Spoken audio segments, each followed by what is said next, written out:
"Your sister deserves this vacation more than we need a baby."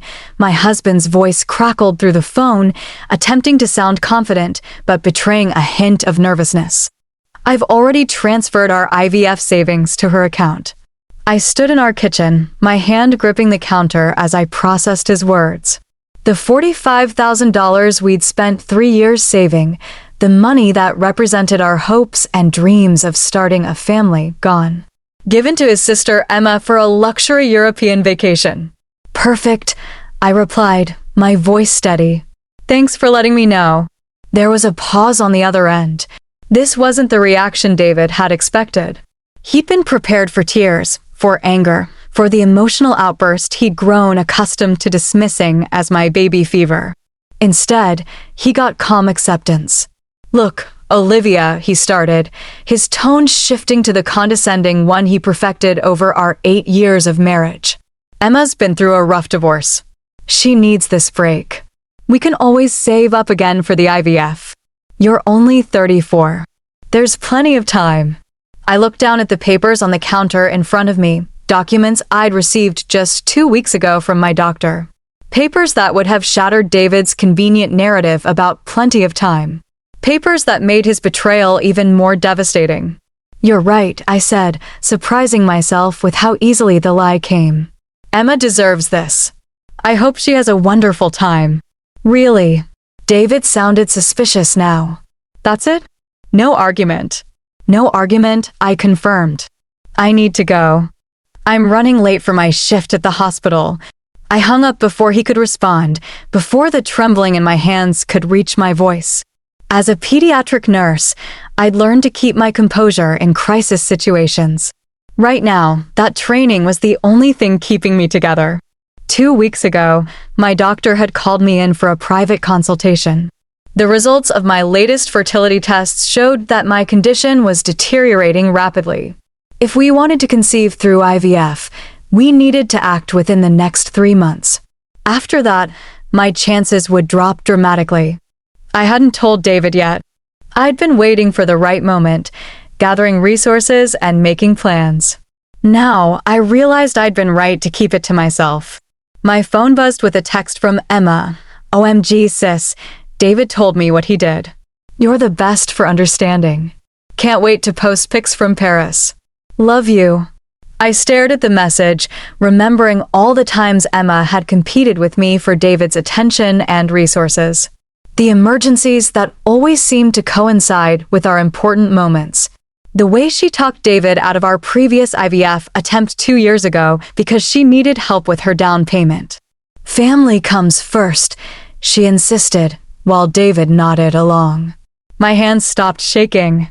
A strange calm settled over me as pieces clicked into place. All those years of playing second fiddle to Emma's needs, of watching David prioritize his sister's whims over our future, they'd been leading to this moment. I opened my laptop and logged into our joint account. As expected, David had cleaned it out. All our careful saving, the extra shifts I picked up, the bonuses I contributed, transferred to Emma's account that morning. What David didn't know was that I'd seen this coming.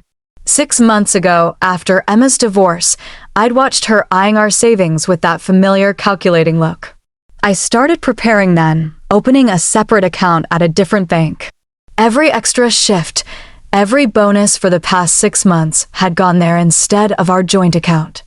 I even sold some of my jewelry, pieces David had never noticed. Anyway, the joint account he'd emptied contained exactly what I calculated Emma might convince him to take. The real IVF fund was safe, along with something else David had forgotten about, proof of every penny I contributed to our joint savings, documented meticulously over the years. My phone buzzed again. This time, it was a message from Dr. Torres, my fertility specialist. Appointment confirmed for next week. All paperwork ready as discussed. I took a deep breath and began gathering what I needed. 8 years of marriage had taught me a lot about David and Emma's pattern of behavior. Now it was time to put that knowledge to use. As I prepared for my shift at the hospital, I thought about all the times David had dismissed my concerns about his sister's influence. "You're being paranoid," he'd say. "Emma family-wise, was right about one thing: family does come first.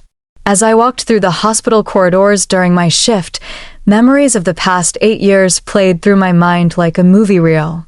Each scene revealed a pattern I'd been too loyal, too trusting, to acknowledge. The time David postponed our honeymoon because Emma had a crisis with her then-husband. The anniversary he missed because Emma needed help moving. Every milestone in our marriage seemed to have Emma's shadow looming over it. "Olivia?" Sarah, my colleague at the pediatric ward, called out. "Everything okay? You seem distracted." I managed a small smile. David gave our IVF savings to Emma for her vacation fund. Sarah's face went through a range of emotions: shock, anger, and finally understanding. She was one of the few people who knew about my separate account and my contingency plans.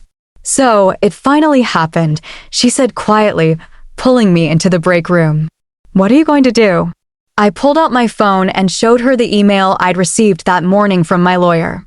"Remember Jake Harrison, the attorney whose daughter I helped through chemo last year?" Sarah nodded, her eyes scanning the email. "He's agreed to take your case pro bono." I confirmed. He says, "Given the documentation I have, plus David's latest stunt, we have a strong case for financial misconduct during marriage." "Does David know you've been documenting everything?" Sarah asked. I shook my head. He never paid attention to the financial stuff, too busy managing Emma's life to notice what was happening in his own home. My phone buzzed with another text from Emma. "Just booked first-class tickets. This is going to be amazing. Thanks again for being so understanding." Sarah read the message over my shoulder and scoffed. "She's really rubbing it in, isn't she? Let her." I replied, my voice steady. "Every message, every post, every font is just more evidence." During my lunch break, I called Dr. Torres to confirm the details of our plan. As one of the top fertility specialists in the state, she had connections with several clinics that offered financing options. Between my separate savings and their program, we could proceed with the IVF as planned. "Are you sure you want to do this alone?" she asked gently. "I'm sure," I replied. I've spent 8 years waiting for David to choose our family over his sister's demands. I'm done waiting. When I got home that evening, David was waiting. He had that familiar look, the one that meant Emma had convinced him he was right and I was being unreasonable. "Emma's so excited about the trip," he started, as if we were discussing something as trivial as dinner plans. "She's already planned the whole itinerary: Paris, Rome, Barcelona."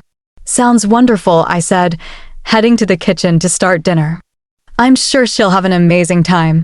He followed me, thrown off by my continued calm.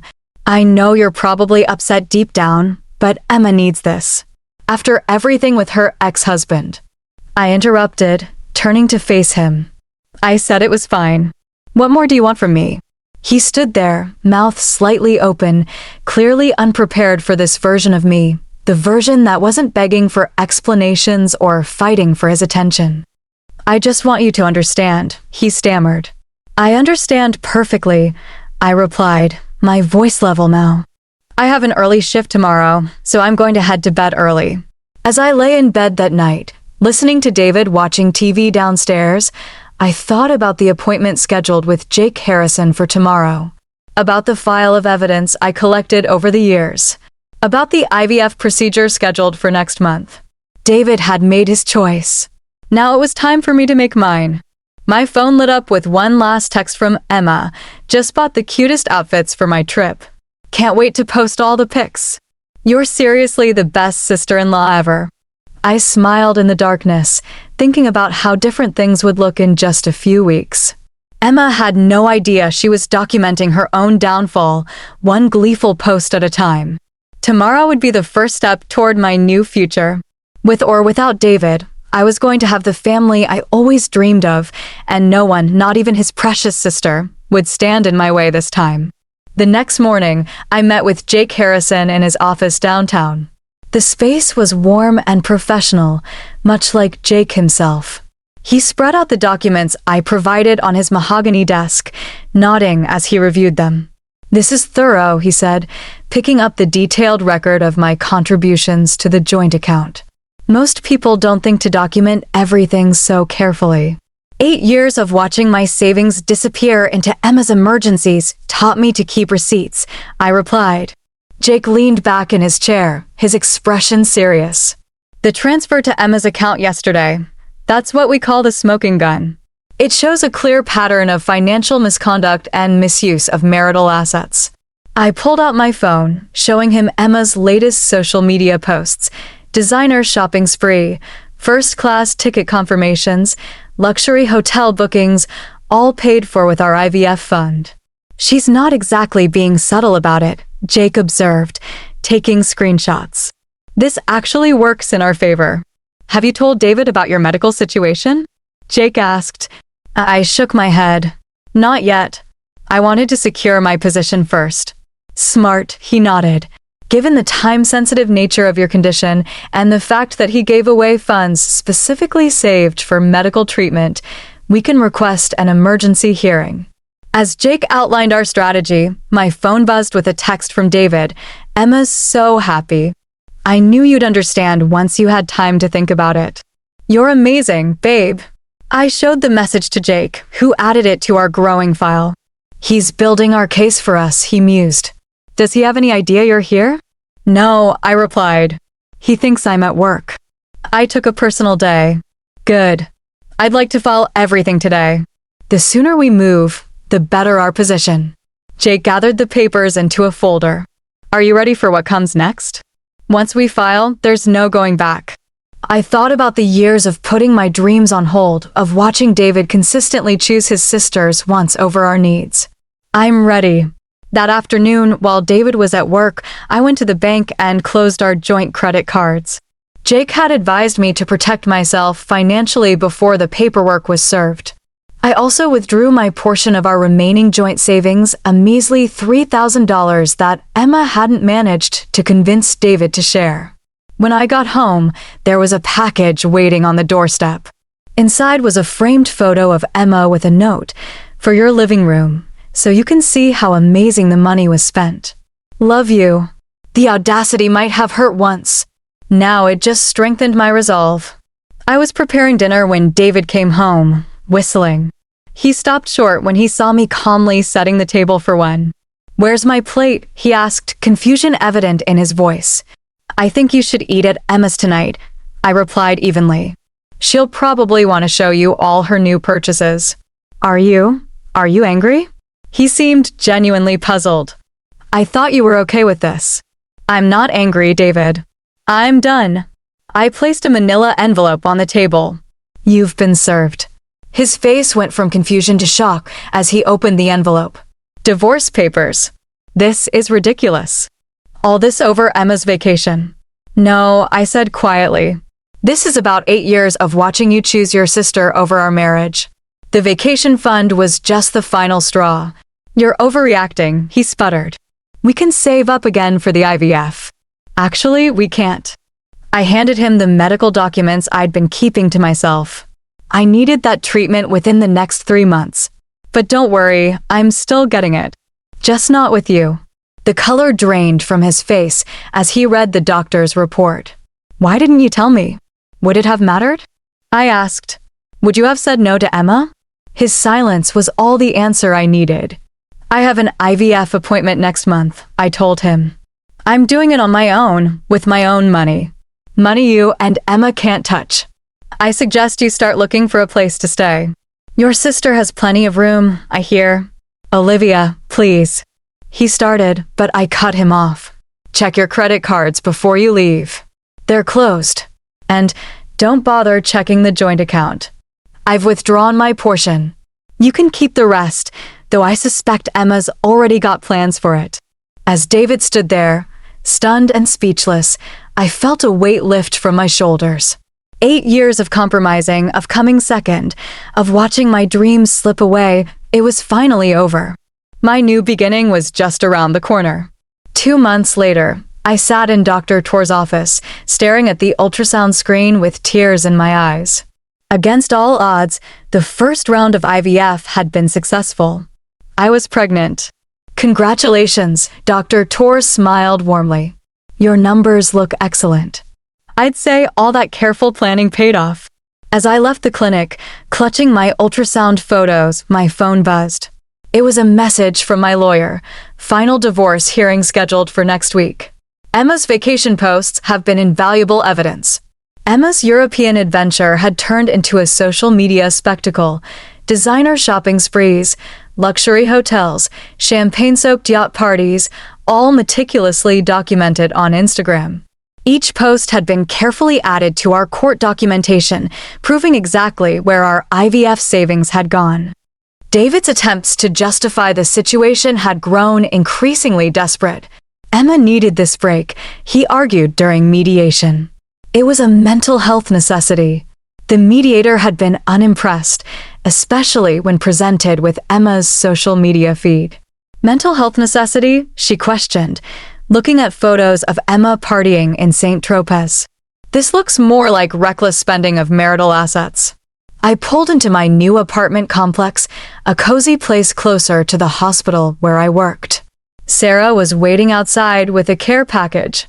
Well, she asked eagerly as I approached. Wordlessly, I handed her the ultrasound photo. Her squeal of delight echoed across the parking lot. I'm going to be an aunt, she exclaimed, hugging me tight. Have you told anyone else yet? Just you, I replied. I'm waiting until after the divorce is finalized next week. Inside, over tea, Sarah updated me on the latest gossip.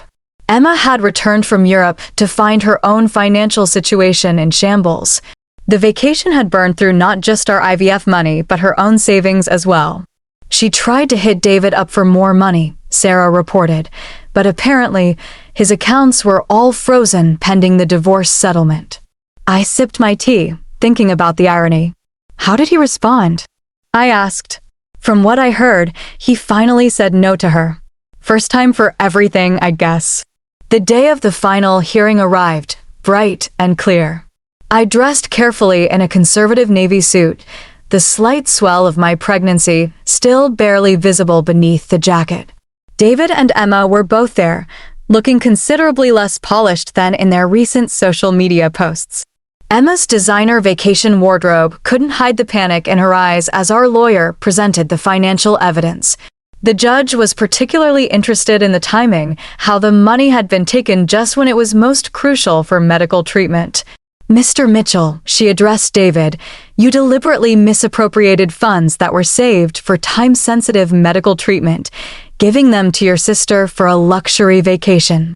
Do you understand the severity of this action? David's response was quiet. I didn't know about the time sensitivity. Because you never asked, I interjected softly. You never asked about anything that didn't involve Emma. The judge's ruling was decisive.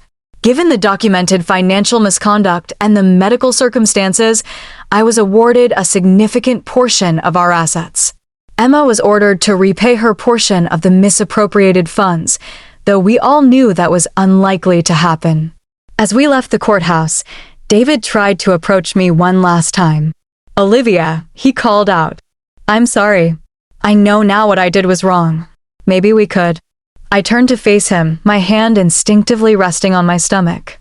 His eyes widened as he noticed the gesture, realization dawning on his face. Yes, I said simply. I am. And this baby will grow up knowing that they were wanted, planned for, and chosen first. Always.